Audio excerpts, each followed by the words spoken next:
அவங்க சொல்கிறாங்க, வாகனங்களை விருட்டுன்னு வண்டி எடுத்துக்கிட்டு நீங்கள்லாம் போகிறீங்க. குரு ஞானம்பிகை கேட்டாங்க தானே, பக்கத்தில் போக வேண்டிய இடத்துக்கு கூட எதுக்கு வாகனங்க? நான் கூட அப்படி தாங்க, சென்னையில் நான் சாலிகிராமம்னு ஒரு இடத்துல இருக்கேங்க. நீங்கள் யாரா சென்னைக்கு வந்தால் எங்கள் வீட்டுக்கு வராதிங்க.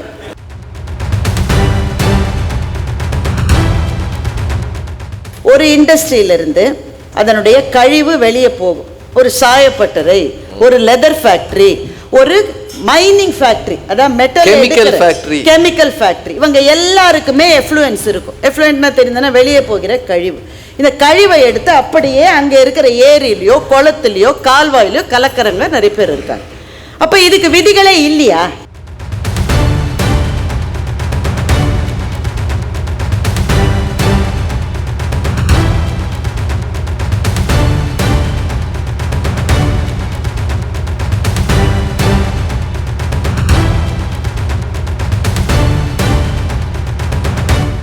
மரியாதைக்குரிய நடுவர் அவர்களே, மேடையிலே இருக்கின்ற மிகச்சிறந்த பேச்சாளர் பெருமக்களே, இந்த அரங்கை ஏற்பாடு செய்திருக்கின்ற வனத்துள் திருப்பூர் அமைப்பை சார்ந்த அனைத்து பெரியவர்களே, ஒரு 10 ஆண்டுகளில் 22 லட்சம் மரங்கள் என்கின்ற ஒரு குறிக்கோளை நிர்ணயித்து அதன் வழி பயணித்து அதை சாதித்து முடித்திருக்கின்ற அபாரமான திறமை கொண்ட திருப்பூர் வாசிகளே, அரங்கத்திலே நிரம்பி இருக்கின்ற பொதுமக்களே, சொந்தங்களே, நண்பர்களே, எல்லாருக்கும் பணிவன்பு கலந்த நன்றியும் வணக்கமும். நான் எவ்வளோ முறை திருப்பூருக்கு வந்து பேசியிருக்கேங்க. ஆனா இவ்வளவு குறைவா கைத்தற்ற முதல் கூட்டம் இந்த கூட்டம் தான். அதை நான் வந்ததுல இருந்து சொன்னேம்மா. ஆமா, ஆனா நடுவர்கள் அவங்க குறைவா கைத்தட்டுறதுக்கு காரணம் அவங்க கவனமின்றி இருப்பது அல்ல. இல்ல, மர நடனம்னு யோசிக்கிறாங்க. இந்த 22 லட்சம்னு கம்மியா டார்கெட் ஃபிக்ஸ் பண்ணிட்டோமே, அதை இன்னும் 25 லட்சமா வச்சிருக்கலாமே அப்படின்ற கவலையினால கைத்தட்டாம இருக்காங்களே தவிர கவனமின்றி இல்லை. இந்த மாதிரி சமாளிக்க உங்களால தான் முடியும். வேற வழியில ஏதாவது சொல்லணும் இல்லை நாம. இப்போ இவ்வளவு ஊடகம் சார்ந்த கேமராக்கள் வர்ற போதே ஒரு அரங்கம் வந்து ரொம்ப டிஸ்டர்ப் ஆயிடுங்க. அது நாங்கள் எல்லா இடத்துலையும் பார்த்துருக்கோம். பெரும்பாலும் கண்காட்சிகள்ல அப்படிதான் இருக்கும். நிறைய ஊடக கேமராக்கள் வந்துட்டாலே பொதுமக்கள் என்னுடைய கவனம் என்பது கொஞ்சம் டிஸ்டர்ப் ஆகும். ஆனால் வேறு வழி இல்லை. நான் ஒரே ஒரு ரிக்வெஸ்ட் மட்டும், இந்த பச்சை சட்டை போட்ட சகோதரர்களா நீங்க உட்காரலாம் தானே, நீங்க நின்னுட்டே தான் இருக்கணும்னு ஏதாவது விதியா? இல்ல இல்ல இல்ல இல்ல இல்ல, பாதுகாப்பா இருக்காங்க. யாருக்கு? நமக்கு தான். சில பேர் நின்றுட்டு இருந்தாலும் ஒரு அரங்கத்துல வந்து கவனம் ஒரு இடத்துல வராது. ஏன்னா அவங்க அடுத்த நிகழ்ச்சியிலேயே கவனமா இருக்காங்க. அதனால இன்னும் நாங்க பேச போறது மிக குறைந்த நேரம். ரொம்ப முக்கியமான ஒரு பிரச்சனையை பற்றி பேசியிருக்கோன்றதுனால தான் நான் இவ்வளவு பலமான அஸ்திவாரத்தை அமைக்க வேண்டி இருக்கிறது. நடுவர் அவர்களே, இந்த அணியில பேசின 2 பேருமே, கோவை தனபாலும் சரி, அன்பு தங்கை அம்பிகாவும் சரி, மிகச்சிறப்பாக பேசியிருக்கிறார்கள். அவர்களுக்கு என்னுடைய வாழ்த்துக்களை தெரிவித்துக் கொள்கிறேன். இந்த அரங்கத்தில் எனக்கு பெரிய சர்ப்ரைஸ் என்னுடைய அணியிலே பேசிய அந்த தம்பி கௌதம். அவர் பாரியிலிருந்து ஆரம்பித்து எப்படி பொறுப்பில் இருப்பவர்கள் தான் காலம் காலமாக இதை பேணி வந்திருக்கிறார்கள் என்று சொன்ன அந்த சிறப்புக்கும் என்னுடைய பாராட்டுதல்களை நான் தெரிவித்துக் கொள்கின்றேன்.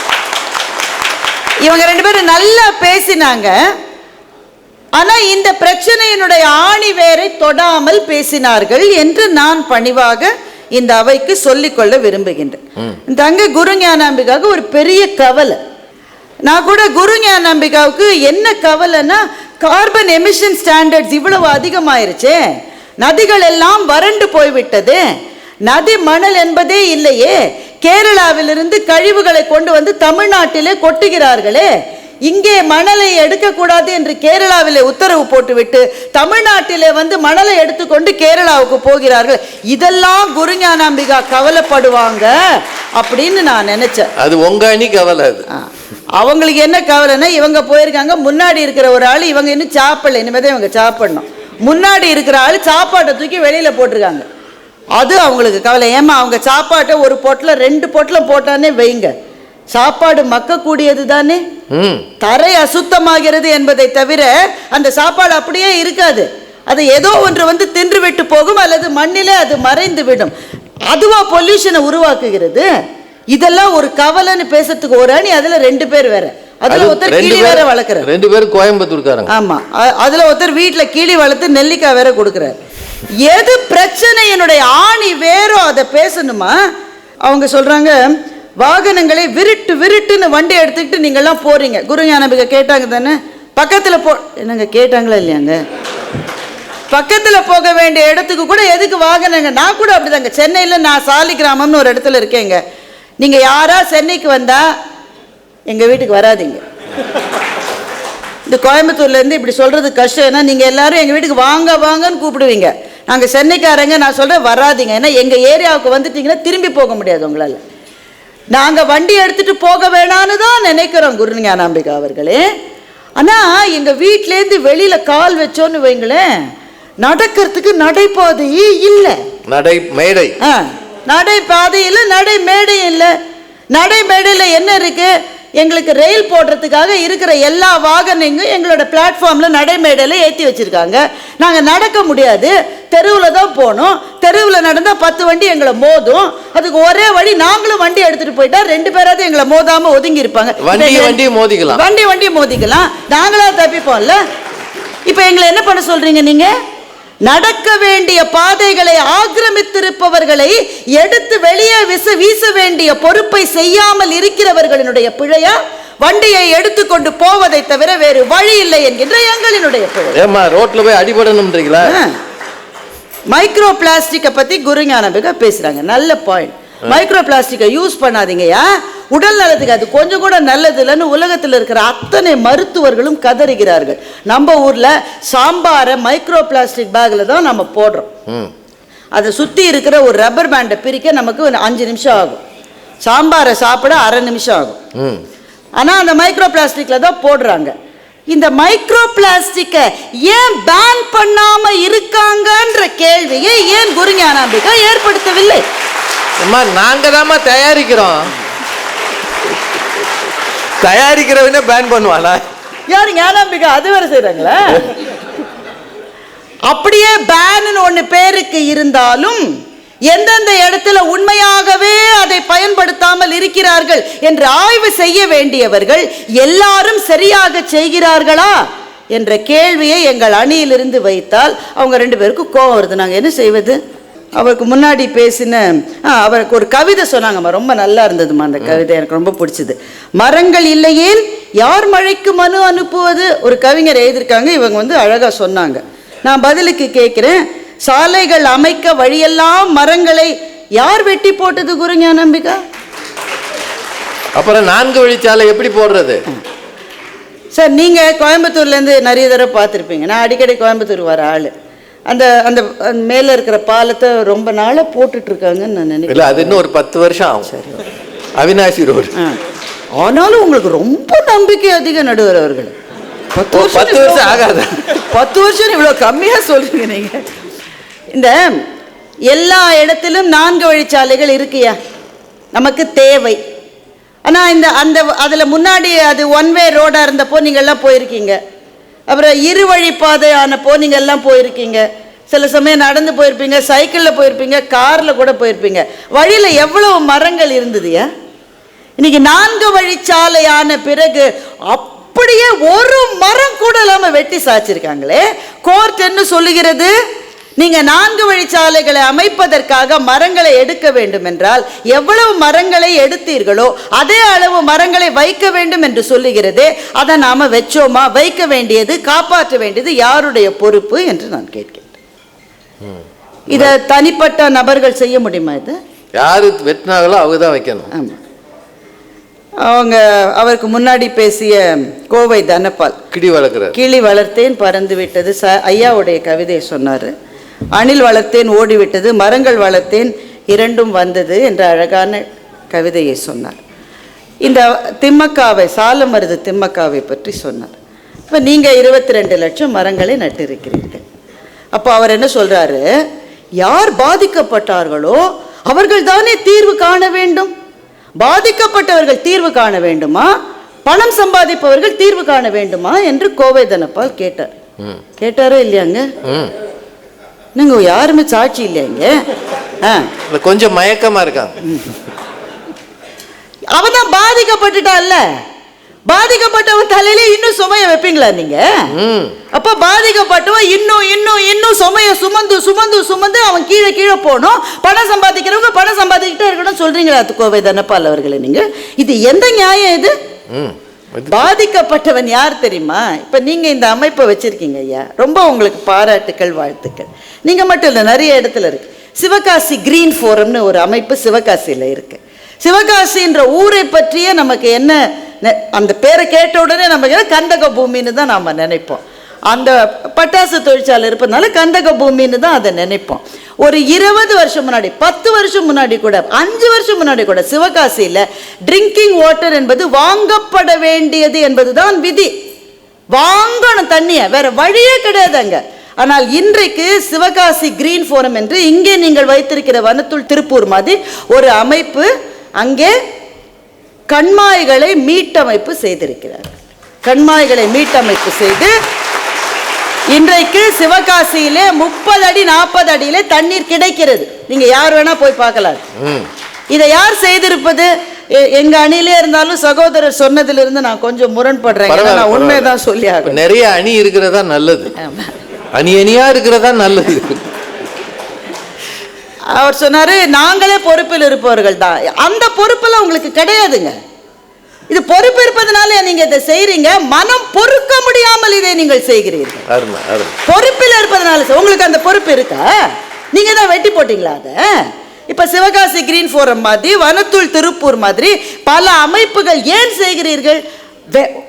தாங்க முடியல. உங்க கண்ணு முன்னாடி பார்த்த நதிகள் காணாமல் போயிருக்கிறது, ஏரிகள் காணாமல் போயிருக்கிறது, குளங்களே இல்லை, கண்மாய்கள் அப்படி அப்படியே அபகரித்திருக்கிறார்கள் என்றும் நெஞ்சு பொறுக்காமல் இதை செய்திருக்கு. இப்ப உங்களை பார்த்து நான் கேட்கிறேன், இதை செய்கிற உங்களுக்கு பயமா இல்லை? பதற்றமா இல்லை? ஏன்னா நான் இருந்த மட்டும் எப்படியோ செஞ்சுட்டேன்ப்பா, வேலையும் பார்த்துக்கிட்டு வீட்டையும் கவனிச்சுக்கிட்டு பிஸ்னஸையும் பார்த்துக்கிட்டு நான் செஞ்சுட்டேன். இது ஒரு 20 வருஷம் கழிச்சு என்னப்பா ஆகும் அப்படின்ற பயம் உங்களுக்கு இல்லை? அப்போ நீங்க வேறு வழி இல்லாமல் நெஞ்சு பொறுக்குதில்லையே என்று எழுந்து வந்து இதை செய்கிற பொதுமக்கள் தலையிலேயே பொறுப்பை சுமத்தி விட்டு செய்ய வேண்டியவர்களை எல்லாம் விடுவித்து விடுவது என்ன நியாயம் என்று நான் இந்த அணியில இனிமே அவங்க பேச முடியாதுன்றதுனால நடுவர் அதற்கு பதில் சொல்வார் என்று நான் நினைக்கின்றேன். ஊர்ல என்ன நடந்தாலும் நடுவர் தான் பதில் சொல்வார்.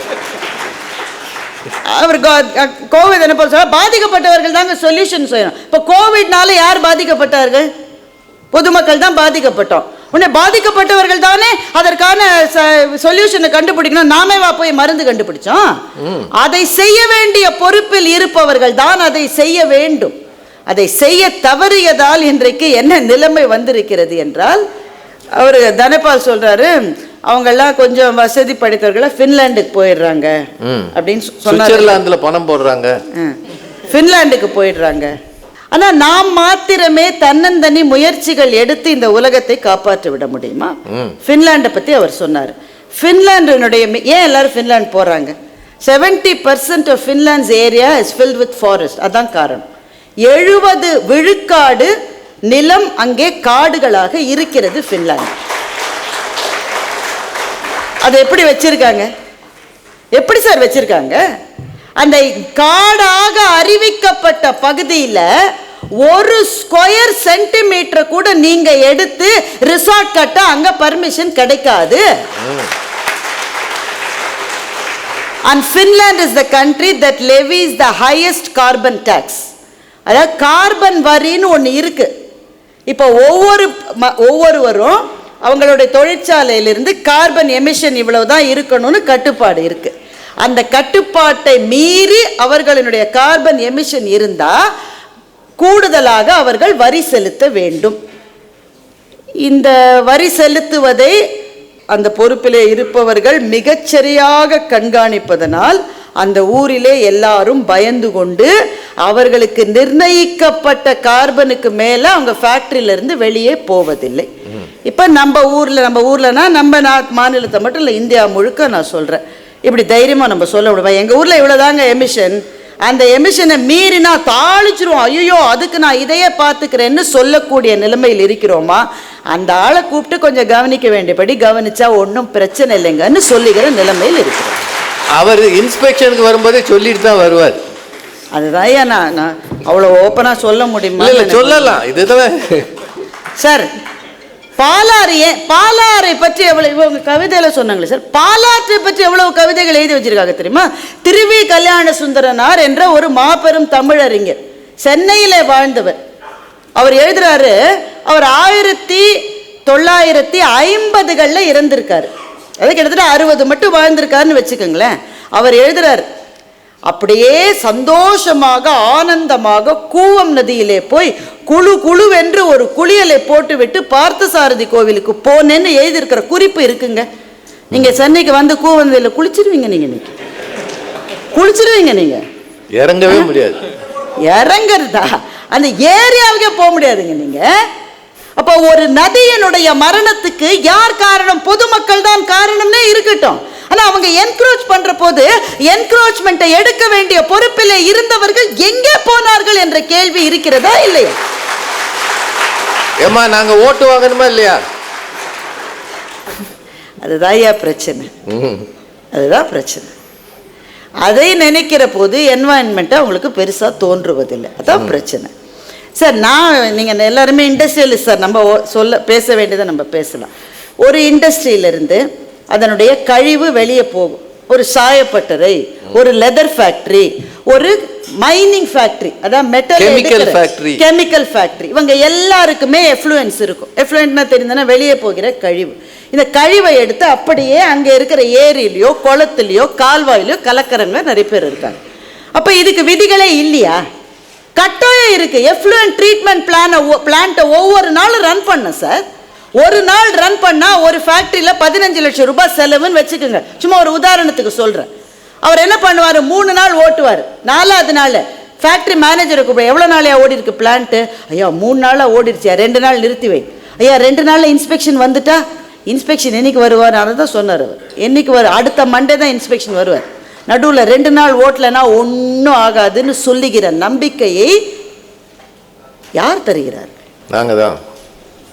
யார் தருகிறார்? பொறுப்பில் இருக்கிறவர்கள் அந்த நம்பிக்கையை தரவில்லையா? அப்போ பொறுப்பில் இருக்கிறவர்கள் என்ன நினைக்கிறார்கள்னா, ஏதோ ஒரு ஃபேக்டரியில் ஏதோ 2 நாள் எஃப்ளூயன்ட் ட்ரீட்மெண்ட் பிளான்ட் ஓடலைன்னா என்ன இந்தியாவே கெட்டு போயிருமான்னு நினைக்கிறாங்க. இப்படித்தான் இந்தியாவிலே இருக்கிற பல ஆயிரம் அதிகாரிகள் நினைத்தால்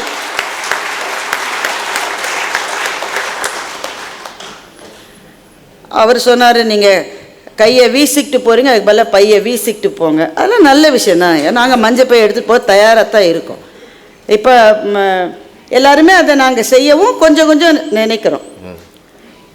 ஆனால் அப்படி ஒரு வேளை எடுத்துகிட்டு போகலன்னு வைங்கய்யா, அதுவா பிரச்சனை? சரி, உங்கள் ஊருக்கு பக்கத்தில் இருக்கிற ஒரு மலை வாசஸ்தலம், பேரெல்லாம் சொல்லக்கூடாது, எனக்கு எவ்வளோ சொல்லலாம் எவ்வளோ சொல்லக்கூடாது தெரியும். அந்த இடத்துல பிளாஸ்டிக் பையே இருக்கக்கூடாதுன்னு சொல்லி ஒரு கலெக்டர் ஒரு திட்டத்தை கொண்டு வந்தாங்க. அது நல்ல சக்ஸஸ்ஃபுல்லாக நடந்தது. அடுத்தது என்ன பண்ணாங்க? மலையை காப்பாற்றணும்னா சாமி இவ்வளோ ரிசார்ட் இங்கே கட்டக்கூடாதுரா, மலையே மூழ்கிடுண்டான்னு சொல்லி அந்த அம்மா கொஞ்சம் ஸ்ட்ரிக்டாக இருந்தாங்க. நம்ம என்ன செஞ்சோம்? மலையை மாற்றிட்டோம். ஓ, ஆளை மாற்றிட்டோம். அவ்வளோதான் சார் சொல்ல முடியும். அவ்வளோதான் சொல்ல முடியும். நான் இன்னொரு கேள்வி கேட்கிறேன். கபிலர் எழுதிய கவிதையை சொன்ன குருஞான நம்பிக்கை அவர்களை அந்த தம்பியை நிறைய சொன்னாங்க. நம்முடைய முன்னோர்கள் என்வாயன்மெண்ட்டை நல்லா பாதுகாத்தாங்க, நம்ம எல்லாரும் ஒத்துக்கிறோமா? எல்லாம் அதுக்கு யாருக்கா மாற்று கருத்து இருக்கா? யார் பாதுகாத்தாங்க? இப்போ எங்கள் கொள்ளு தாத்தாவும் உங்கள் கொள்ளு தாத்தாவோட கொள்ளு தாத்தாவும் இருந்தாங்க, அவங்க தான் பாதுகாத்தாங்களா? அது எனக்கு தெரியாது. ஆனால் பாதுகாத்தவர்கள் யார் என்பதை பற்றி நமக்கு குறிப்புகள் இருக்கின்றன. இதோ இங்கே உங்களுடைய கொங்கு பெல்ட்ல ஓடுற நொய்யல் ஆறு, இந்த நொய்யல் ஆற்றிலே நீர்ப்பெருக்கம் அதிகரிக்கிற போதெல்லாம் அது வயல்களை மூழ்கடித்தது. பாதி நாள் நீர்ப்பெருக்கமே இல்லை. அப்ப என்ன பண்ணாங்க? சோழ குலத்து மன்னர்கள் நாகப்பட்டினத்திலிருந்து கோழிக்கோடு வரை ஒரு சாலையை அமைத்திருந்தார்கள். ராஜகேசரி பெருவழின்னு அந்த சாலைக்கே பேரு. அந்த ஒரு சாலையில் இந்த நாகப்பட்டினம் கோழிக்கோடு பெல்ட் நீங்க பாருங்க, அந்த ஒரு சாலையில் 32 ஏரிகளை அவர்கள் ஏற்படுத்தி அமைத்திருந்தார்கள். நான் 32 ஏரிக்கும் என்ன வேலைன்னா, நொய்யல்ல எப்ப தண்ணி அதிகமாகுதோ அது தானா போய் 32 ஏரியை ஃபில் பண்ணுமே தவிர மக்களை பாதிக்காத அளவு என்ன சார் என்ஜினியரிங் இருந்தது, என்ன சார் டெக்னாலஜி இருந்தது, என்ன மெட்டீரியல் இருந்தது, ஆனால் செஞ்சிருக்காங்க சார் 1000 வருஷத்துக்கு முன்னாடி. நான் இப்ப கேட்கிறேன், நான் இந்த பகுதி ஆள் இல்லை, நான் சென்னைக்காரி, நீங்க சொல்லுங்க 32 ஏரியில இப்ப எவ்வளவு ஏரி இருக்குன்னு நீங்க சொல்லுங்க. 32 3 கூட இருக்காது. அப்போ நம்முடைய முன்னோர்கள் நீர்நிலைகளை திறம்பட சமாளித்தது, உருவாக்கியது மாத்திரமல்ல, வாட்டர் மேனேஜ்மெண்ட் மூலமாக நம்முடைய பயிர்களினுடைய பச்சையை பாதுகாத்தார்கள் என்றால் அது அந்த அரசர்கள் போட்ட திட்டத்தையும் அந்த அரசர்களினுடைய செயல்படுத்துகின்ற ஆளுமை திறத்தினாலும் என்றால் இது யாருடைய பொறுப்பு என்று நீங்கள் சொல்லுங்கள். நிறைய நான் பேசலாம், நிறைவாக ஒன்று சொல்லுகிறேன். இப்போ இந்த ஆண்டு பாரிஸ்ல கிளைமேட் சமிட் நடக்க போகுது, அப்படித்தானே? ட்ரம்ப் விலகிடுவார். நான் பேசணும்னு நினைச்சுதான் அவர் பேசிட்டார், நான் அப்புறம் என்னத்தை பேசுறேன்? இல்ல அதுதான் நீங்க உண்மையை சொல்றீங்க. நீங்க சம்மிட் எதுக்கு சார்? சும்மா எல்லாரும் சேர்ந்து பாரிஸ்ல சந்தோஷமா இருக்கிறதுக்கு எவ்வளவு வழிகள் இருக்கு உங்களுக்கு தெரியும். அதுக்காகவா சம்மிட்? சம்மிட் எதுக்காக? the world leaders should agree. இந்த வருஷத்துக்குள்ள கார்பன் எமிஷனை எவ்வளவு கம்மி பண்ண முடியும்னு அவங்க எல்லாரும் அக்ரிமெண்ட்டுக்கு வர்றதுக்காக தான் சார் சம்மிட். நீங்க அந்த அக்ரிமெண்ட்டுக்கு அவங்க வரலன்னா ஏற்கனவே மால்டிவ்ஸ் 10 வருஷத்துல மூழ்கி போயிடும். ஏன் மூழ்கி போயிடும்? பனி மலைகள் உலகம் எங்கும் உருகி கொண்டிருக்கின்றன. நீரினுடைய மட்டம் அதிகரிக்க அதிகரிக்க தீவுகளே முழுகிவிடும். மால்டிவ்ஸ் நம்ம பார்க்க போகிற முதல் முழுகுகிற தீவாக மால்டிவ்ஸ் இருக்க போகிறது என்று சூழலியலாளர்கள் சொல்லுகின்றார்கள். அப்போ அப்படி இருக்கக்கூடாது என்றால் கார்பன் எமிஷனை கம்மி பண்ணோம். நான் மட்டும் நான் பைக்கே எடுக்கல சார், தனபால் பைக்கே எடுக்க மாட்டார் சார், நல்லவர் சார். அவர் உருட்டிக்கிட்டு போவார், அவர் சைக்கிளை கூட ஓட்டாம உருட்டிகிட்டே போவார். Carbon emission கம்மியாயிருங்க. அவர் பிள்ளைகளுக்கு சொல்லி கொடுக்கிறார், பக்கத்து வீட்டு குழந்தைகளுக்கு சொல்லி கார்பன் எமிஷன் கம்மியாயிருமா. இது தலைவர்கள் சட்டம் போட்டு அந்த சட்டத்தை செயலாற்றுகிற ஆளுமை திறனால் தான் இது வர வேண்டும். இதுக்கு தான் சம்மிட் வைக்கிறாங்க. ஒவ்வொரு கண்ட்ரியும் they should agree, என்னுடைய கார்பன் எமிஷன் இவ்வளவுதான் இருக்கும், இவ்வளவுதான் இருக்கும். எல்லா நாடுகளும் ஒத்துக்கொள்ள வேண்டும், ஒத்துக்கொண்டதை செயலாற்ற வேண்டும். இதுக்கு தான் சம்மிட் வைக்கிறாங்க. சம்மிட் வைக்கிறதுக்கு முன்னாடியே பெருந்தலைவர் ட்ரம்ப் நாங்கெல்லாம் போய் நேரத்தை வேஸ்ட் பண்ண மாட்டேன்னு சொல்லிட்டா. அதனால தான் சார் கிரேட்டா தன்பர்க் என்கின்ற வெறும் 14 வயசு குழந்தை இந்த சம்மிட் நடக்கிற போது வாசல்ல ஒரு போர்டை வச்சுக்கிட்டு உட்கார்ந்து இருந்தது. ஊரே கிளைமேட் சேஞ்சஸ்னால அழிஞ்சிட்டு இருக்கு, பேசி பேசி மாஞ்சி என்னடா செய்யறீங்கன்னு அந்த பாப்பா கேட்டுச்சு.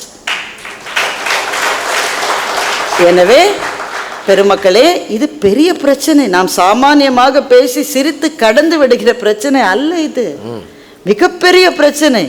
அதான் அந்த தம்பி ரொம்ப அழகா சொன்னாரு, இயற்கை வளம் என்பது என்னுடைய முன்னோர்கள் எனக்கு கொடுத்து விட்டு போன சொத்து அல்ல, அது என்னுடைய பேரன் பேத்திகளிடமிருந்து நான் கடன் வாங்கிய சொத்து என்று சொன்னார். நம்முடைய குழந்தைகள் நாம் பார்த்தது போல ஒரு கிணற்றையாவது பார்ப்பார்களா?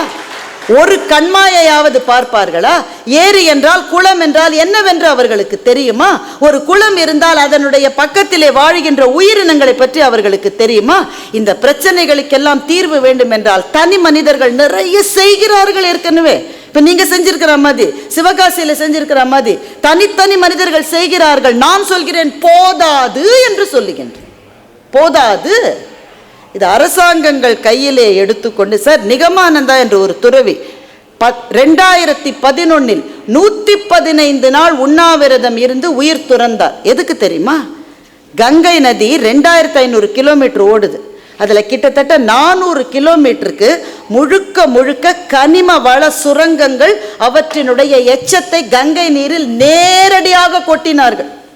இதை தடுக்க வேண்டும் என்று மாத்ரி சதன் என்ற அமைப்பை சேர்ந்த நிகமானந்தா என்ற துறை, அவருக்கு வயசு வெறும் 30ங்க, வெறும் 30 வயசு.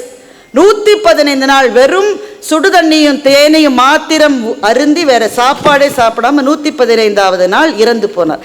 அவர் இறந்து போறதுக்கு 10 நாள் முன்னாடி அவரை இன்டர்வியூ பண்ணியிருக்காங்க. நீங்க தயவு செஞ்சு யூடியூப்ல அதை தேடி பாருங்க, இன்னமும் அது இருக்கு. கிட்டத்தட்ட 100 நாள் சாப்பிடாமல் இருந்த ஒரு மனிதர் பேசுகின்றார். நீங்க இப்படி உண்ணாவிரதம் இருந்தால் கங்கை நதி சுத்தமாயிருமான்னு கேட்குறாங்க. ஆகாதுன்றார்.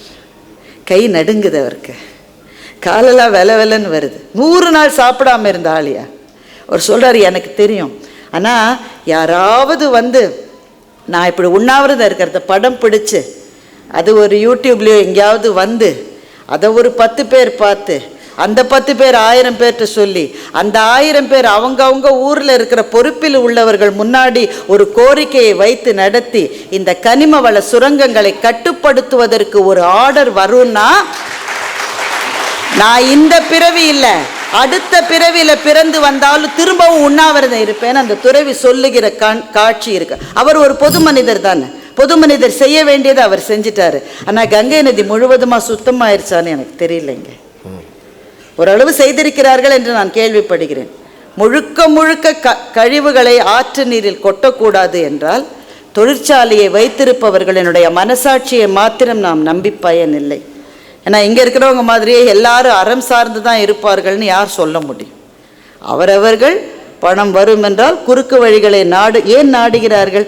அந்த வழியில் போனால் நாம் மாட்ட மாட்டோன்ற தைரியத்தை அவர்களுக்கு கொடுப்பது யார் என்ற ஒரு கேள்வியை வைத்து இவங்க நிறைய பாடல்கள் சொன்னார்கள். வள்ளுவம் ஒன்றை சொல்லுகிறது, அதை மாத்திரம் சொல்லி நான் முடிக்கிறேன். மணி நீரும் மண்ணும் மலையும் அணி நிழல் காடும் உடையது அரண் என்று வள்ளுவர் சொல்லுகிறார். மணி நீர், அந்த வார்த்தையே எனக்கு அவ்வளோ பிடிச்சிருக்கு. நீர்ன்னு சொல்லலாம், மணி நீர். மணின்னா என்னங்க? மணிக்கும் நீருக்கும் என்னங்க சம்பந்தம்? மணினா கிறிஸ்டல் கிளியர்னு சொல்லுவோம்ல, அது மணி மாதிரி ஸ்படிகம் மாதிரி இருக்கிறது தான் தண்ணி. அப்படி இல்லைன்னா அது தண்ணியே இல்லை. மணி நீரும் மண்ணும் மலையும் அணி நிழல் காடும் உடையது அரண் என்று வள்ளுவர் சொல்லுகிறார். அரண் என்பதை பாதுகாக்க வேண்டியது பொதுமக்களின் கடமையா அரசாங்கங்களினுடைய கடமையா? அரண்னால அரசாங்கத்தினுடைய பொறுப்பில் இருப்பது தானே. இந்த 4 தாண்டா ஒரு நாட்டுக்கு காவல் என்று வள்ளுவர் சொன்னால் எது காவலோ அதை காப்பாற்ற வேண்டியது பொறுப்பில் இருப்பவர்களுக்கு பெரும் கடமை. பொதுமக்களுக்கும் கடமை இருக்கிறது, நான் மறுக்கவில்லை. அதை விட பெரும் பொறுப்பும் கடமையும் பொறுப்பிலே இருக்கிற அதிகாரத்திலே இருக்கிறவர்களுக்கு தான் இருக்கிறது. நீங்கள் ரொம்ப அழகாக இந்த கோல் வச்சுருக்கீங்க, 10 வருடத்தில் 22 லட்சம் வரை தான். This is called a smart goal. அது மிகச்சரியா இந்த காலத்துக்குள்ள இதை நாம் செய்து முடிப்போம், அதான் ஸ்மார்ட் கோல் என்பது. அப்படிப்பட்ட ஒரு குறிக்கோளை வைத்து முடித்து காட்டி இருக்கிறீர்கள். உங்களுக்கு வாழ்த்துக்கள். நீங்கள் செய்திருப்பது மரங்களை வளர்த்த வேலையை மாத்திரமல்ல, மனசாட்சிகளை உலுக்கி இருக்கிறீர்கள். அதுதான் நீங்கள் செய்த மாபெரும் செயல். இது இப்படியே பல்கி பெருகி பொறுப்பில் இருப்பவர்கள் இன்னும் நீங்க சொல்லாமன்னு தெரியல, உங்களுக்கு தனியாக கூப்பிட்டு கேட்டால் சொல்லுவீங்க, எங்கள் வேலையை எங்களை செய்யறதுக்கு தொந்தரவு இல்லாமல் இருந்தாலே போரும் நீங்கள் சொல்லுவீங்க தானே சார்? அதே இவ்வளவு பயந்து சொல்றீங்க. ஏகப்பட்ட கேமரா இருக்குல்ல. இல்லை, அது நம்மளே எடுக்காது, நம்மளே எடுக்காது. அப்படிதானே சார் சொல்லுவீங்க? தனியாக கூப்பிட்டு என்னங்க 22 லட்சம் மரத்தை நட்டீங்க, இப்போ என்ன எங்கள் வேலையை எங்களை தொந்தரவு இல்லாமல் செய்ய விட்டா போருன்னு தான் சொல்லுவேன். நான் முன்னாடி ஒரு ஃபோரம் பற்றி சொன்னேன், அவங்க அதே தான் சொன்னாங்க. நாங்கள் கஷ்டப்பட்டு கண்மாயை கிளியர் பண்ணிட்டோம், இவங்க அப்படியே ஒரு சாக்கடையை திறந்து அதில் விட்டுட்டாங்க. போய் கேட்டால் நாளைக்கு வா நாளைக்கு வான்றாங்க. நாளைக்கு வா நாளைக்கு வானா என்ன சார் அர்த்தம்? வராதுன்னு அர்த்தம். வேற ஒன்று வரணும்னு அர்த்தம் சார், அதுதான் அர்த்தம். எனவே அது இல்லாமல் அவரவர்கள் வேலையை அவரவர்கள் செய்தாலே நம்முடைய என்வாயன்மெண்ட், நம்முடைய சுற்றுச்சூழல் இன்னும் சிறப்பாக இருக்கும். இந்த நிலையில் நாம் இருகரம் குவித்து பிரார்த்தனை செய்வது மிகப்பெரிய சக்தியை வல்லமையை நமக்கு தரும் என்று நம்பி, இயற்கையை வணங்கிய ஒரு சமூகம் நம்முடைய சமூகம். நம்ம இன்றைக்கும் கூட ஸ்தல விருட்சம் இல்லாத ஒரு கோவில் அவங்களால பார்க்க முடியாது. இயற்கையையே வணங்கிய இந்த பாரம்பரியத்தில் நிச்சயம் நாளை நம்முடைய குழந்தைகளுக்கு மணி நீரும் மண்ணும் காடும் அணிநிழல் காடும் மரமும் இருக்கும் என்ற நம்பிக்கையோடு விடைபெறுகிறேன். நன்றி. பெரியவர்களே, ஏறக்குறைய உங்க கவனத்தை எல்லாம் ஈர்த்து ஒரு கம்பீரமான பட்டிமன்ற உரையை நிகழ்த்தி இருக்கிறார் திருமதி பாரதி பாஸ்கர் அவர்கள். அவர்களுக்கு எல்லார் சார்பாகவும் வாழ்த்துக்கள், பாராட்டு. இந்த பட்டிமன்றத்தை ஒரு கொஞ்சமாக கூடுனீங்க. இந்த மாதிரி இடத்துல ஒரு பட்டிமன்றம் நடத்துறதுன்றது சிரமமானது. இந்த தலைப்பில் வேறு ஜோக் அடிக்கிற தலைப்பு பேசினா எப்படி வேணாலும் பேசிடலாம். இதில் பேசுகிறவங்க பயந்து பேசணும். ஏன்னா ரெக்கார்டு வேற பண்ணுறாங்க, போட்டு விட்டுருவாங்க.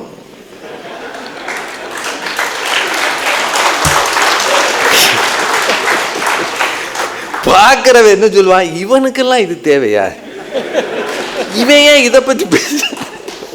இப்போ என்ன சொன்னாலும் நம்ம ஊர்ல என்ன சொன்னாலும் பேச்சாளர்களுக்கு பெரும் பிரச்சனை என்னன்னா, என்ன சொன்னாலும் இது இதுக்கு சப்போர்ட்டா அதுக்கு சப்போர்ட்டா. தெரியுதா உங்களுக்கு? இன்னும் சொல்லணுமா, இவன் கீழே சப்போர்ட் பண்றானா மேல சப்போர்ட் பண்றானா, இவன் இடதா இல்லது வலதா அப்படின்னு ஆளுகளை பிராண்ட் பண்ணிடுறாங்க.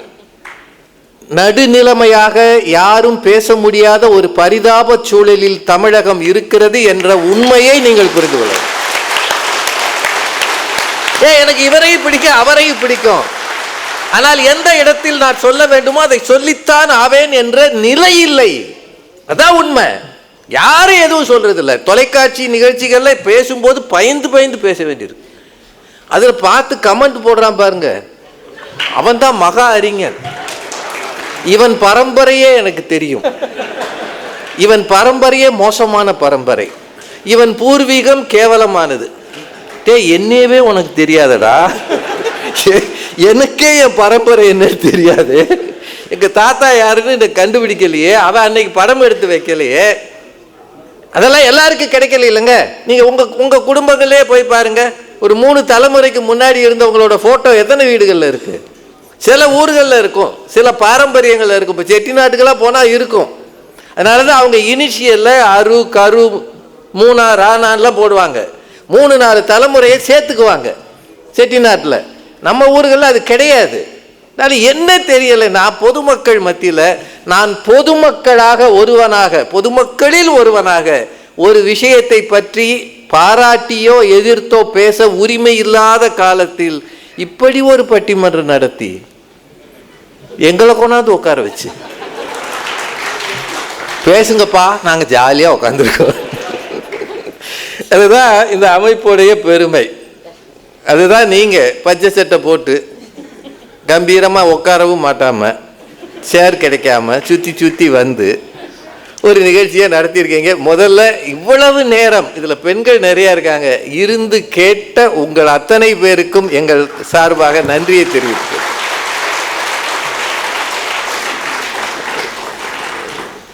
நம்ம அனிதா டெக்ஸ் சேகர் சாரு இளங்கோ சாரு தான் எங்களை இந்த நிகழ்ச்சிக்கு கூட்டிகிட்டு வந்தாங்க. ரொம்ப கஷ்டப்பட்டு எங்களை பிடிச்சி, வாங்க நாங்கள் நல்லா கேட்போம், ஒருத்தர் குறுக்க பேச மாட்டோம், நீங்க பேசுறதா எங்களுக்கு முக்கியம், இப்படியெல்லாம் நம்பி வந்தோம். யார் 2 சைடுமே நல்லா பேசியிருக்காங்க. அது உண்மைதானங்க? இவர் எல்லாம் என்னங்க சாதாரணமாக பேசினாரு. இப்போ நான் அணில் வளர்க்கிறேன் கிளி வளர்க்கிறேன்னா நீங்கள் நம்ப மாட்டீங்க. ஒரு கோயம்புத்தூர்காரரு படக்குன்னு போய் பாட்டு வந்துடலாம். பொய் சொல்கிறாரியா? பொய் சொல்கிறாரு. அணில் மேலே ஏறி இளநியை குடிக்குதான். பார்க்குறாரு இவர் கீழே இருந்து. நானா கல் எடுத்து எரிஞ்சிருப்பேன். ஏய், நான் கஷ்டப்பட்டு இளநீ வளர்க்க நீயா குடிக்கிற? அது என்ன ஒரு பரந்த மனம் இருக்கு இல்லையா? இது என்னுடையது அல்ல இந்த பூமி, அத்தனை ஜீவராசிகளும் வாழ்வதற்கு உரிமை உள்ள பூமி இது. நான் அழிப்பதற்கு அல்ல, அவர்கள் வாழ்வதற்கு என்று எண்ணம் வேண்டும். இது பொதுமக்களுக்கு இருக்கிறதா? இதுதான் கேள்வி. சார், யானைகள் சில நேரம் பிளாஸ்டிக்ல போடுற சில பொருட்களை சாப்பிட்டுருது. யானைகள் மட்டும் இல்ல, எல்லா வகை விலங்குகளும். இந்த பிளாஸ்டிக் பூமிக்கே ஆகாது என்றால் வனவிலங்குகளுக்கு எப்படி ஆகும்? பாட்டில் உடைன்றான், உடைச்சிடுறான்.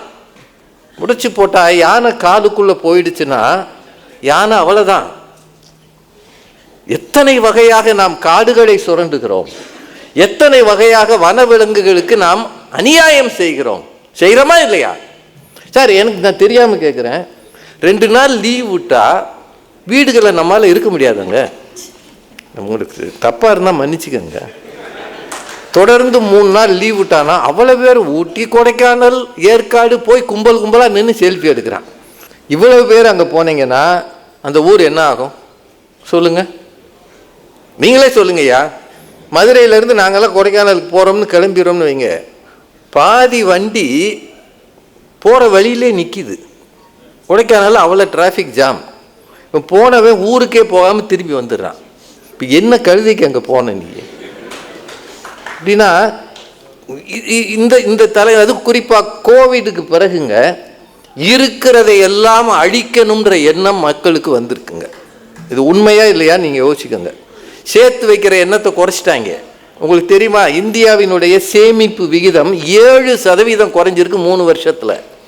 22% சேமித்த டொமஸ்டிக் சேவிங்ஸ் இப்போ 15 வந்திருக்கு. இது கவர்மெண்ட் சொல்றது. அக்கௌண்ட்ல சேமிக்கிறதே கிடையாது, வர வர செலவு பண்றது, என்ன வேணாலும் செலவு பண்ணும். இயற்கையை அழிக்கிற வேலையை நாம் செய்து கொண்டு இருக்கிறோமா இல்லையா? நீங்க தான் சொல்லணும், உண்மையா இல்லையா? அதுதாங்க அவங்க கேட்டாங்க. பொதுமக்கள் தண்ணீரை பயன்படுத்துவதை பற்றிய சிக்கனம் இருக்கிறதா? சார், நான் முதல்ல அமெரிக்கா போனப்போ ஒரு வீட்டில் தங்கினேன். ரொம்ப வருஷம், 20 வருஷம் முன்னாடி. இரவு படுக்க போயில தண்ணீர் கொடுங்க அப்படின்னு கேட்டேன். அவர் சொன்னார், தவிச்சதுன்னா அந்த பாத்ரூமில் திறந்தீங்கன்னா தண்ணி வரும், குடிச்சிக்கங்கன்னாரு. அன்றைக்கி ராத்திரி பூரா எனக்கு தூக்கமே வரல. இவ்வளோ கேவலப்பட்டு இந்த ஊருக்கு ஏன் வரணும்? எதிரிக்கு கூட பாத்ரூம் தண்ணியை தரமாட்டாங்களே. என்னையும் இருந்தால் பாத்ரூம் தண்ணியை குடிக்க சொல்லிட்டு அம்பாட்டி போய் தூங்கிட்டானே. நான் எதுக்குடா இந்த ஊருக்கு வந்தேன், நம்ம ஊர்லேயே இருந்திருக்கலாமேன்னு ரொம்ப கவலைப்பட்டேன். அப்புறம் காலையில் வந்து கேட்டேன், என்னங்க நீங்கள் பாத்ரூம் தண்ணியை குடிக்க சொன்னீங்கன்னா, நாங்களும் அதான் குடிக்கிறோம்னாரு. அவர் சொன்னார், இந்த ஊரில் பாத்ரூம் தண்ணி சமையல் தண்ணின்னு எதுவும் கிடையாதுங்க, எல்லா தண்ணியும் தரமானது அப்படின்னு சொன்னார். நீ இன்னைக்கும் அமெரிக்காவில் பல ஊர்கள் அப்படித்தான் இருக்கு. இப்போ நீங்கள் ஏதாவது சொல்லி பாருங்க, நம்ம ஊரில் நல்ல தண்ணியை கொதிக்க வச்சு குடிச்சு வயிறு சரியில்லாமல் போகுது. சரியாக கொதிக்க வைக்கலன்றான். தண்ணி சரியில்லைன்னு சொல்ல மாட்டேங்கிறான், கொதிக்க வச்சது சரியில்லைன்றான். அப்படின்னா இந்த நிலையை நோக்கி எப்போது நாம் போக போகிறோம்? அதுக்காக நாம் ஏதாவது செய்கிறோமா? இதுதான் இவங்க கேள்வி. இந்த நிகழ்ச்சிக்கு போலோ நிறுவனத்தில் திரு சிவராம் அவர்களும் பெரிதும் உதவி செய்திருக்கிறார். அவர் தான் இது முழு நிகழ்ச்சி ஏற்பாடு செய்திருக்கிறார். அதனால் அவரோட நேற்று பேசினோம். அவர் தான் இந்த முழு நிகழ்ச்சியும் அவர் இதை பற்றி ஒரு ப்ரீஃபிங் எல்லாம் கொடுத்தார். அவங்க இல்லைன்னா இந்த நிகழ்ச்சிகள் ஏற்பாடு ஆகியிருக்காது. இத்தனை நெருக்கடிகள் மத்தியிலையும் தன்னோட பிஸ்னஸை பார்க்காம சமூக சிந்தனையோடு இருக்கிற இவர்களையெல்லாம் எவ்வளவு பாராட்டினாலும்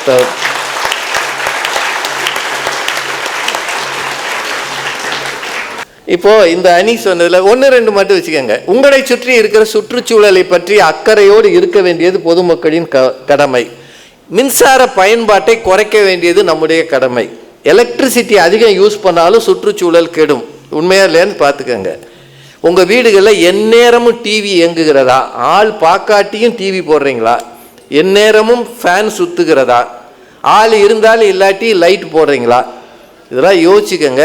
அடுத்த தலைமுறை இதை பற்றி கவலை இல்லாமல் இருக்கிறார்கள். அதையெல்லாம் கொஞ்சம் அறிவுறுத்த வேண்டியது நம்முடைய தேவை.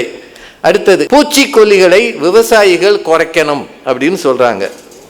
தேவையில்லாத போக்குவரத்தை நாம் நிறுத்தணும் அப்படின்றாங்க.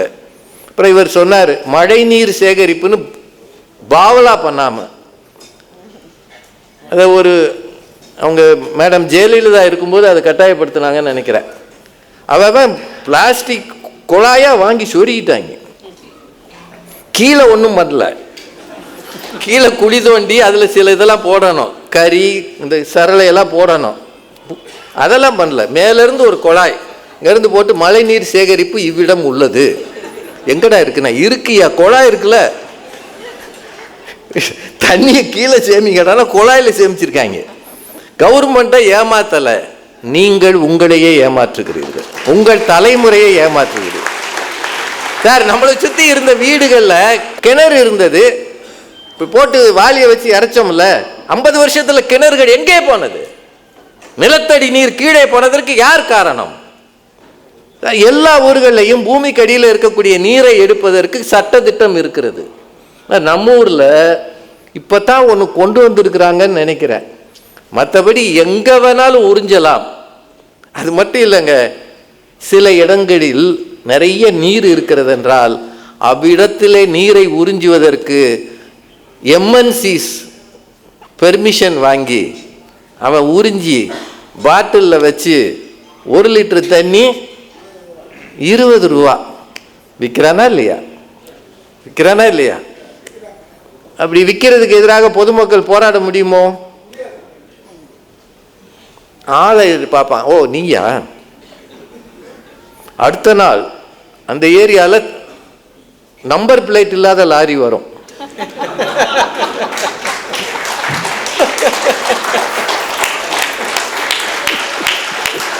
வருமா வராதா?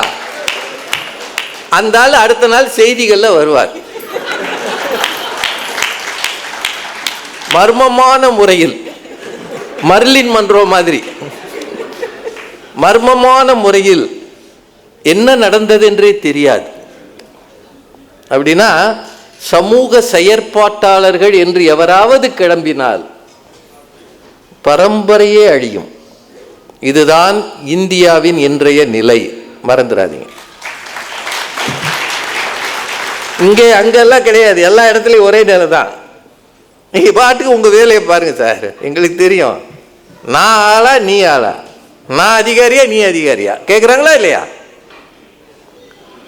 கேட்டுவிட்டால் என்ன செய்வீர்கள்? என்ன செய்வீர்கள்? நம்ம ஊரில் நிறைய நாள்கள் இருக்கு. உலக இயற்கை வள பாதுகாப்பு நாள் அப்படின்னு ஒன்று இருக்கா, ஜூலை 28. சுற்றுச்சூழல் பாதுகாப்பு தினம் ஜூன் 5. இவையெல்லாம் அனுசரிக்கப்படுகின்றன. உண்மையிலேயே அதற்காக யாராவது செய்கிறார்களா என்று பாருங்கள். நிறைவாக பொதுமக்களுக்கு பங்கு இருக்கிறது என்பது உண்மை. அவர்கள் செய்வது சின்ன அளவில், இந்த கிளியஞ்செட்டியில் சோறாக்குற மாதிரி. ஆனால் சமூகத்துக்கு சாப்பாடு போடணும்னா பெரிய அளவில் பண்ணணும்.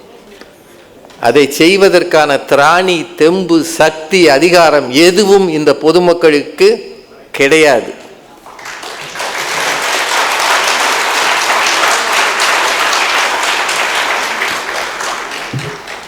அவங்க சொன்னாங்க இல்லையா, பாரிஸ் உச்சி மாநாடு, நான் வரமாட்டேன். நீ யார் என்னை கூப்பிடுறது? வர முடியாது சார், ஊரே கெட்டுப்போம், போயிட்டு போகுது. அமெரிக்கா நல்லா இருக்கும், ஐ லவ் அமெரிக்கா. உடனே அமெரிக்கன்ஸ் பூரா கைதட்டுறாங்க. இப்போ ஐ லவ் இந்தியானா நம்ம ஒரு பேரும் கைதட்டுறது இல்லை. ஆனால் அவர் ஐ லவ் அமெரிக்கானா அவ்வளோ பேர் கைதட்டு ஓ ட்ரம்ப்ன்றான். வெளிநாட்டிலேருந்து வந்து இங்கே பிள்ளை பற்றியா, இனிமேல் நீ கிடையாது, ஓடிப்போ சார். அனுப்புங்க சார், கையை காலை கட்டியா சார் அனுப்பணும். இவ்வளோ பயங்கரம் இல்லை? நம்ம இதே அவ்வளோ பாவம் பண்ணோம், தெரியாமல் வந்துட்டோம். நம்ம வீட்டு கோழி அடுத்த வீட்டுக்கு போயிடுச்சுன்னா காலை ஒடிச்சா அனுப்புவோம். அது மாதிரி தானே இவன் ஏதோ பொழப்புக்கு போயிட்டான். இங்கே தீனி கிடைக்குதுன்னு கோழி போகுது, அங்கே சாப்பாடு கிடைக்குதுன்னு போயிட்டான். கையை காலை கட்டி அடிமைகளை மாதிரி அனுப்புகிறானேயா. நீங்கள் ஏதாவது சொல்ல முடியுமா? எந்த கவர்மெண்ட்டாவது ஏதாவது சொல்லியிருக்கா? மெக்சிகோ அவங்க தான் அதிகம் வந்தவங்க. ஏன்னா நாங்கள் சமீபத்தில் மெக்சிகோ பார்டர் பார்த்துட்டு வரோம், ஜனவரியில் பார்த்தோம். பரிதாபமான நிலைமை. ஒன்று தெரிஞ்சுக்கங்க, அரசாங்கங்கள் முடிவெடுத்தால் தனி மனிதர்கள் எதிர்க்க முடியாது என்பதுதான் உண்மை, சத்தியம். என்னுடைய கவலை, என் எதிர்காலத்தை பற்றி எனக்கு இருக்கிற கவலை உங்களுக்கு இருக்க வேண்டும், பொறுப்பில் இருப்பவர்களுக்கு இருக்க வேண்டும். பொதுமக்கள் அப்பராணிகள், அவன் செய்வதில் பிழை இருக்கிறது உண்மை. ஆனால் அவர்களை விட மிக அதிகமாக உலகத்தின் அத்தனை இடங்களிலும், எல்லா நாடுகளிலும் எத்தனை கழிவுகள் வருகிறது, எத்தனை இண்டஸ்ட்ரியிலிருந்து வருகிறது. இதையெல்லாம் பார்க்க வேண்டியது, கட்டுப்படுத்த வேண்டியது, பராமரிக்க வேண்டியது, சட்ட திட்டங்களை முறையாக அமல்படுத்த வேண்டியது இவர்களிடம் இல்லை, பொறுப்பில் இருப்பவர்களிடம் தான் இருக்கிறது.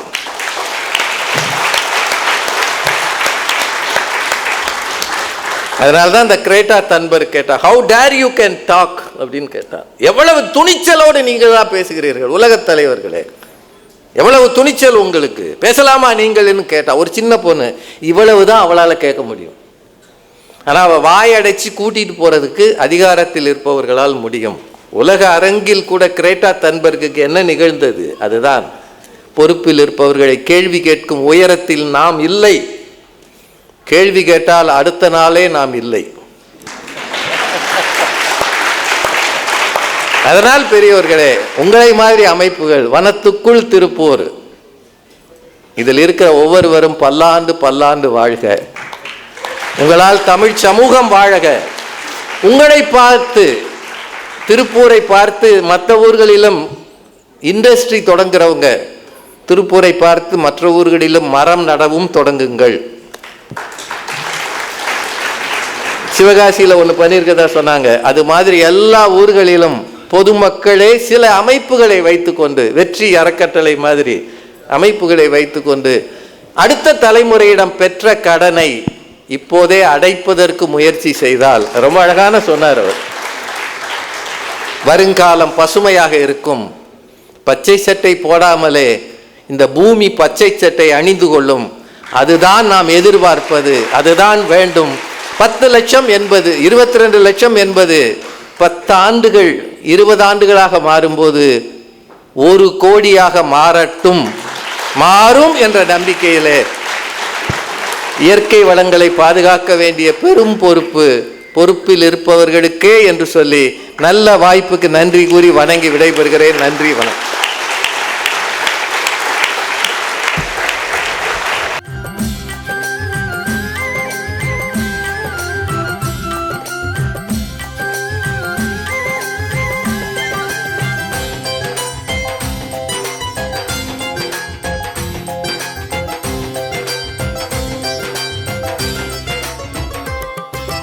நடுவது வெற்றி செடி அல்ல, இதுவே எங்கள் எதிர்காலம்.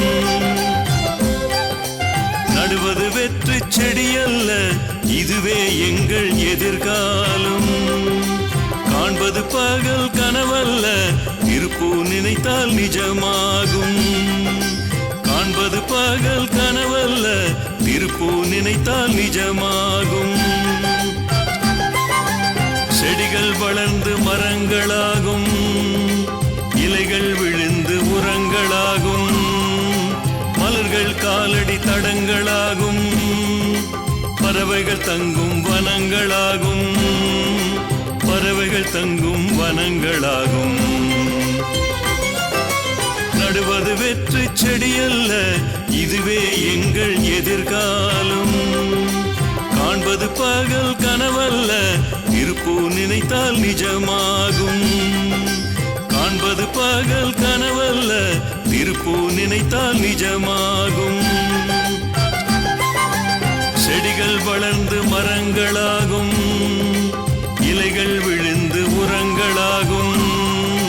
மலர்கள் காலடி தடங்களாகும், பறவைகள் தங்கும் வனங்களாகும். பறவைகள் தங்கும் வனங்களாகும். நடுவது வெற்றி செடி அல்ல, இதுவே எங்கள் எதிர்காலம். காண்பது பகல் கனவல்ல, இருப்பு நினைத்தால் நிஜமாகும். காண்பது பகல் கனவல்ல, இருப்பு நினைத்தால் நிஜமாகும். செடிகள் வளர்ந்து மரங்களாகும், இலைகள் விழுந்து உரங்களாகும். மலர்கள் காலடி தடங்களாகும், பறவைகள் தங்கும் வனங்களாகும். பறவைகள் தங்கும் வனங்களாகும். நடுவது வெற்றி செடி அல்ல, இதுவே எங்கள் எதிர்காலம். காண்பது பகல் கனவல்ல, இருப்பு நினைத்தால் நிஜமாகும். காண்பது பகல் கனவல்ல, இருப்பு நினைத்தால் நிஜமாகும். செடிகள் வளர்ந்து மரங்களாகும், இலைகள் விழுந்து உரங்களாகும். மலர்கள் காலடி தடங்களாகும், பறவைகள் தங்கும் வனங்களாகும். பறவைகள் தங்கும் வனங்களாகும். நடுவது வெற்றி செடி அல்ல, இதுவே எங்கள் எதிர்காலம்.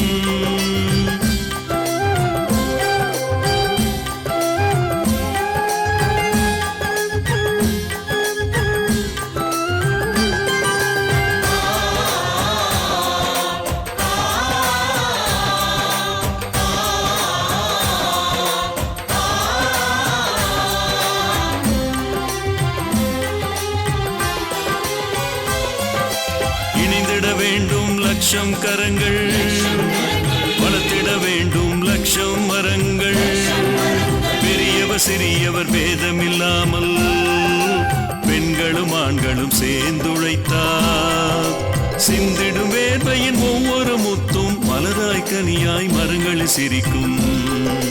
சிந்திடும் வேர்வையின் ஒவ்வொரு முத்தும் மலராய் கனியாய் மரங்கள் சிரிக்கும். சிந்திடும் வேர்வையின் ஒவ்வொரு முத்தும் மலராய் கனியாய் மரங்கள் சிரிக்கும்.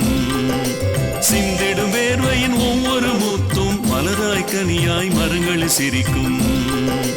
சிந்திடும் வேர்வையின் ஒவ்வொரு முத்தும் மலராய் கனியாய் மரங்கள் சிரிக்கும். நடுவது வெற்றி செடி அல்ல, இதுவே எங்கள் எதிர்காலம்.